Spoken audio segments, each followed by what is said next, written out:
Hi everybody, welcome to John's Guitar Lounge Mobile here at the 2026 NAMM Show, and I am so thrilled to be here and honored to be here with the one and only Laurence Juber. He needs no introduction, I'm sure, and you've seen him on my channel, you've seen him all over the place, you've seen him with Paul McCartney and Wings, you have seen him do all sorts of amazing things, and I'm going to stop talking. I might add. Well, you might be a great auto mechanic too, I don't know. No. But certainly on guitar, you do things with a guitar that most of us only dream about being able to do, sir. And it's such a pleasure and honor to be here.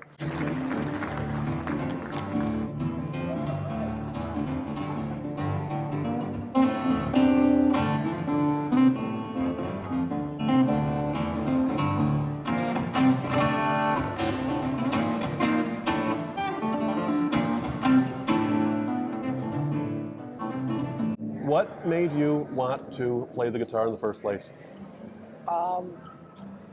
You know, the late 50s, when I was preteen, the guitar was really, I mean, the Shadows in particular, which were, you know, the English instrumental band who were Cliff Richard's backup group, their lead guitarist, Hank Marvin, was, you know, just like the guitar hero in England, and they had the big hit with their version of Apache.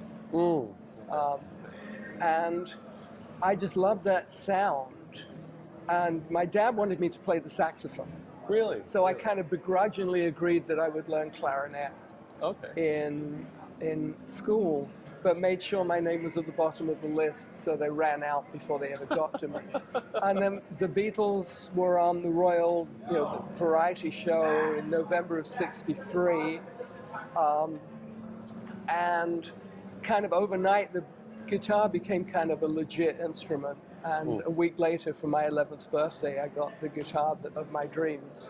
Amazing. Which was a very inexpensive East European. I was about to ask you what kind of almost like a parlor guitar size, with a floating fingerboard with a bolt-on neck. Oh wow! And but the action was really high, so I got like cardboard from a cornflakes packet and stuffed it underneath so that it kind of cantilevered up and made the action playable. All the black, you know, dye would come off on my fingertips. So you shipped the neck with cardboard. Until years later that I discovered that you could actually like adjust the neck with a key. Oh, the truss rod. No, not the truss rod. Oh, not even the truss rod. It goes back to early Martin guitars. Because Stauffer in Vienna had that key mechanism where you could undo the neck and you could take it off. In fact, the Stauffer model that you kind of associate with the early Martins, with the Fender-style headstock. You know, sure, yes. Oh, yes. That was the Legnani signature model. Legnani was like kind of the Eric Clapton of that era. I see. And to avoid paying excess baggage on the stagecoaches, he would take the neck off the guitar, put the body in it like a rucksack, and put the neck in with his luggage. And that way he didn't have to pay excess baggage on the guitar. Sort of like we see now at the airlines. Right at the show here, you have these folding neck guitars and all that because people are trying to fit them on overhead compartments. I guess. But it's not. There's nothing new. There's nothing new. Those guitar players went out and they played with no PA. Right. Their merch was sheet music. You know, they had their version of a gig bag or a flight case or a stagecoach case. A stagecoach case, right. But being a solo guitar player, and being a guitar player, I mean, that was the essence of it, was that I fell in love with the guitar and I fell in love with music and realized from a very early age that I could have a career as a guitar player. And by the time I was 13, there was a local band leader who was taking me out on kind of weddings and stuff like that. Oh, wow. And I was playing with older professional, semi-professional musicians, and I learned that the brass ring was to be a studio musician. So that became my ambition. As a teenager, I set my sights on being a session player. And I was in bands. I wrote, and you know, I had all kinds of bands with my buddies, and we'd play out locally, but getting into the studio was the dream. And I just kept going with it. I joined the National Youth Jazz Orchestra because I could sight read. Oh, I learned to read in an afternoon out of a book called Play in a Day. Did you really? Yeah. So you actually could play in a day. That actually worked for you. Well, I could sight read in an afternoon. You could sight read in an afternoon. The Saints go That's marching amazing. in, you know, ba, ba, ba, ba, and it's like, okay, that's a C, that's a D, that's an E. And I just associated what was on the page with what my fingers would do. You know, and so few people do that now. Sight reading is such a lost art for guitarists, especially, I think, now, especially younger players. Well, And if I you think can- the jazz players still occupy that space. Oh, certainly. But it's, you know, the fact is that reading, I mean, notated music is just a way of communicating what's in the composer or the arranger's brain. Sure. And that's just, I live there. as both as a studio player over the years, as an arranger, you know, publishing my own arrangements, my own compositions, and so I've become pretty adept with Sibelius. And that's something that I wanted to ask you, and that I've wanted to ask you for a long time. Your arrangements, they're so intricate and they're so gorgeous. Thank you. That's an understatement. I'm not doing them justice in any way, shape, or form. But you use beautiful embellishments, but everything fits the song, and everything is advancing the piece of music that you're arranging. How did you start arranging? Well, thanks. Arranging was something that I just kind of eased into. I actually really started seriously composing before I started arranging. Sure. Because I started back in the 80s while I was really establishing myself as a studio player here in LA. I was also getting composing gigs. If you ever watched A Very Brady Christmas, I did the score for that. Did you really? And that was, you know, sit down with manuscript paper and a pencil and write it out for the Holy orchestra. cow. Oh, that's fantastic. But I think that the thing that, because when I first started doing solo guitar stuff, I was doing it as a composer. So yes, there's an arranging component in the way that the compositional ideas fit on the guitar. But the arranging really kicked in when my wife Hope said, you know, you've got a couple of Beatle arrangements, people keep asking you for a whole album. I'm asking you for a whole album. And I said, but I'm a composer, I'm not an arranger. And she said, I want you to make an album of Beatles. So I said, fine, you produce it, I'll do it. And that ended up, I mean, I'm just finishing up my 6th album of arrangements of Beatles songs. Because it's a very rich vein of melody and harmony to turn into something guitaristic. That nexus of music and guitar is really what motivates me. And the arranging process, which really is driven by the melody. Melody, bass, harmony, and guitaristics, and what tuning am I going to use? How does this fit together? Interesting. You know, Strawberry Fields Forever, Dagad tuning in B flat works because the Strawberry Fields Forever, that E flat major 7, you can't do that in standard tuning. Interesting. But it works in Dagad.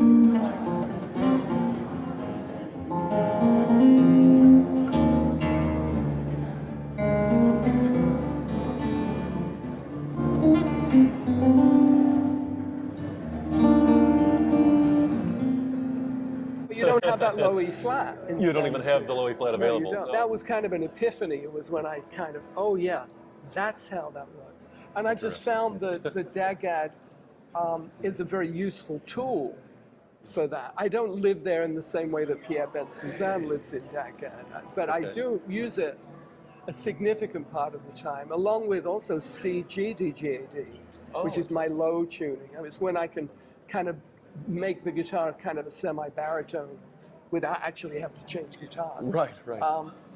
So that really became kind of a path, and then I started applying that. I mean, when Paul got my first album, LJ Plays the Beatles, he said, well, what about wings? So I did one wing. And then I did an album of Harold Arlen tunes, Over the Rainbow, If I Only Had a Brain, you know, just great. Any Place I Hang My Hat Is Home, Come Rain or Come Shine, stuff like that. So And then, just in the course of time, I've just done a lot of arranging. Not everything that I've arranged I've recorded, and not everything I've recorded I've published. I did a few books for Hal Leonard that have, like it's my version of Stand By Me, for example, was actually arranged for the book, which then my record company said you should put out an album, and then it got licensed for a Diamond commercial. So sometimes you get lucky. Sometimes it all comes together, right? Yeah, but my passion is making music. And if I can make music on the guitar or with the guitar in ensemble situations, that is very satisfying to me. But I enjoy working in theater. I enjoy scoring to picture. Each one has a slightly different skill set to it, but they all conspire to reinforce and reinvigorate my relationship with music. I see. And discovering things, and I mean, the great songwriters, Gershwin, Cole Porter, Irving Berlin, Harold Arlen, Jerome Kern, Jimmy McHugh, for example. All of these, they have this, each one has a unique turn of melody, the way they use their harmonies, and you kind of think of the Great American Songbook as being a kind of somewhat unified in it. There's a lot of chord progressions that basically kind of take you around the cycle of fifths. Sure. But Harold Arlen will take you further around the cycle of fifths than you would believe. And so there's these qualities that it's like, okay, how do I get that voice? How do I make the guitar sing in order to do that? And that's really kind of the exciting part of it. Now, of course, having a custom-made Martin guitar that was made to suit my technique and my sensibility is an advantage. Well, certainly it must be. Yeah. So I really, I do what I do. And I get pulled into all manner of situations, sometimes as a musical director, sometimes as, just a sideman. And I enjoy being a sideman. If I'm working with an artist that's really, I produced 4 albums for Al Stewart and toured with him.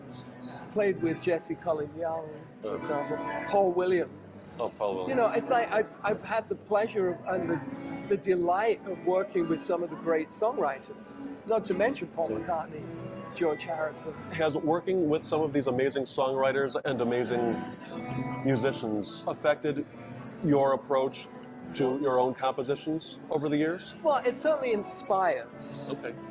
I think that one of the things that I found is if I'm doing a session, let's say with an orchestra, I played, for example, on Colors of the Wind from Pocahontas. Oh, sure. Okay. And there was an orchestra and a choir and, like 8 double basses and 3 harps and 1 acoustic guitar. But I'll go home and I'll have all that in my kind of absorbed all of that stuff, and then I'll sit down and pick up the guitar and find I'm playing a kind of a cello-like line, and that then leads into some compositional thing, or it's like, this tune could really use that kind of voice, So it's it's kind of a rich buffet of influences, really. Well, and what a wonderful thing, because pulling from every aspect of your life, your musical experience, your music career has, the limited part that we get to see here at the NAMM Show, for instance, is the tip of the iceberg. Right. But that is so mind-blowing. Seeing you play and hearing you play these gorgeous, intricate acoustic pieces where it sounds like you are playing an entire symphony just in the guitar. And so I'm not surprised to hear you say that you score for movies and you score orchestral compositions from the sound of it. I'm a lousy piano player. but I have a degree in Same here. music, and I understand how music works. Yes. And I understand what's going on with the keyboard. I just have no technique because I put it all into playing guitar. But there's another element in all of this, which is the story, kind of the storytelling aspect. And I credit my wife Hope with really kind of pushing me in that direction as to really kind of getting inside the material, telling the story, you know, playing from the lyric point of view, even though there may not be a lyric. Sure. And also really the factors of the improvisational side, the being in the musical moment when performing, so that a mistake isn't a mistake. It's what I refer to as perverse inspiration. It can lead into some other aspect of the experience, whether it's a different way of phrasing or kind of, oh, you know, I hit the fret too high, I'm going to slide down. You know, there's no wrong notes. There's only, it's where you go next that counts, and that's a Miles Davis thing. You just reminded me of that, because I think Miles said, right, whether you played a wrong note depends on the note you play after it. That's right. I'm paraphrasing, but that's true. It's really what happens next. Yeah. And that's true with fingering, because how you finger something is contingent upon where you've been and where you're going. And where you're going, yeah. On my channel, I do guitar lessons, free guitar lessons, very intro type stuff.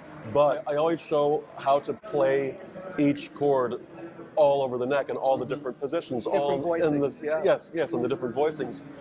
Because, yes, everyone can strum a G chord like this, except you can play that so many different positions, and that can lead you into so many different areas that you would never even be able to get to or conceptualize. If you're not going to play a bluegrass G7 a bluegrass if G7, you are right. playing jazz. Sure. Because it doesn't work. Right. There's too much information. You know, when you're strumming, you know, and you're in a scenario where you are the harmonic engine. That's one thing. But if you're in playing jazz, I mean, you know, what they call shell chords, you know, where you may, on a G7, you may just play an F and a B, and not even play the G, because bass players play the G. Good point. And I've seen guitar players kind of come a cropper by not understanding the stylistic concept, the stylistic context of what it is that they're actually doing, because certain things don't work in certain styles. It's that simple. That certainly makes sense. Yeah, and who would know better than you, honestly, who has played so many different styles, even just a few minutes ago, and I got it on film, so I'll be splicing some of that into the interview, if that's okay, and all that, so that way fine. I can show some examples, I hope, of everything we're talking about here. But I played a concert at the Musical Instrument Museum in Phoenix, which, if you've never been, is really worth seeing. I've lived in Tucson for 4.5 years, and I've driven within a couple miles of it every time I'm in Phoenix, and I've got to go. I've got to go. But they had an exhibit there, and they had Freddie Green's Archtop. Oh wow! Now Freddie Green, you know, was Count Basie's guitar yes, player, yes, and was famous for only ever playing rhythm. You know, he never soloed. I mean, he was not a lead guitar player. He was kind of the backbone of the rhythm section. That's right. His guitar had a deep groove underneath the D string, and only the D string, indicating that, I mean, not only was he playing, you know, playing the G7 with just an F on 3rd fret of the D and the B 4th fret of the G string, but he was often just playing one note, one string, just one, and just getting, you know, just getting the rhythm from that. Because you don't have to play every string at once.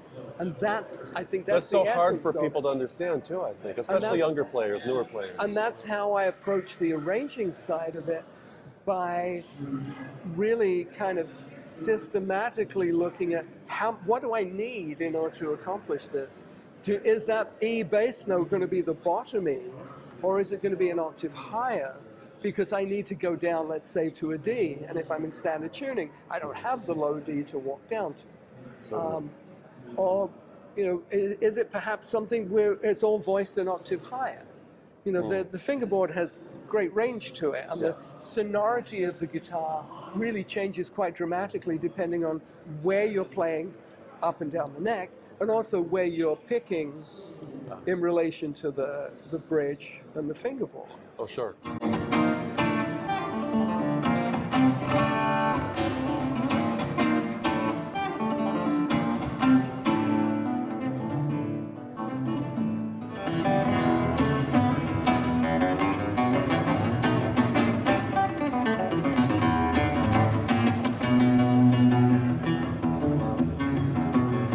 The tone. All those things work together, and tone is a very important factor for me, which was why when I finally got to a point where I found that I could 95% of the time get the tone I wanted on stage, plugging in, by virtue of having the right guitar, the right pickup, the right preamp, and the right attitude.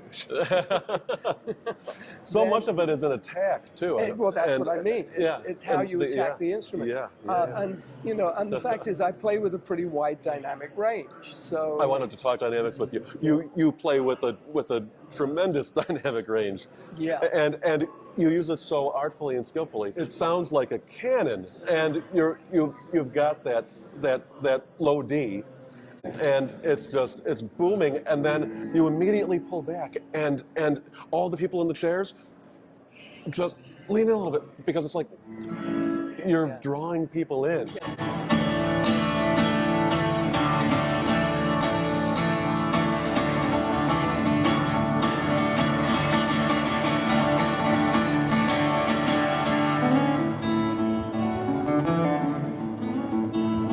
Building them up again. The with bane the of my dynamics, stage existence is the sound person who thinks that because I'm playing quietly, they need to put the volume up. Because then I'm going to shock the hell out of them, because I'm going to turn around and play something like fortissimo. And, make them throw the earphones off. Yeah. That's too funny. I don't want to take a whole ton of your time, because I know... Because I've got to beat the traffic. Yes, and NAMM is such a whirlwind. I appreciate your time so much. Oh, you're very welcome. It's such a pleasure to meet you and to shake your hand. Thank you for being here in John's Guitar Lounge. My pleasure. And I cannot wait to be able to see you again and hear you play again. And if somehow anybody watching has not heard Laurence play yet, you can check it out right here on my channel in John's Guitar Lounge, and I'm going to put links for your website and Spotify and all of the outlets where all of your music can be heard. Okay. So thank you so much again, Laurence, for being here. My pleasure. Thank you. Yes, all the best.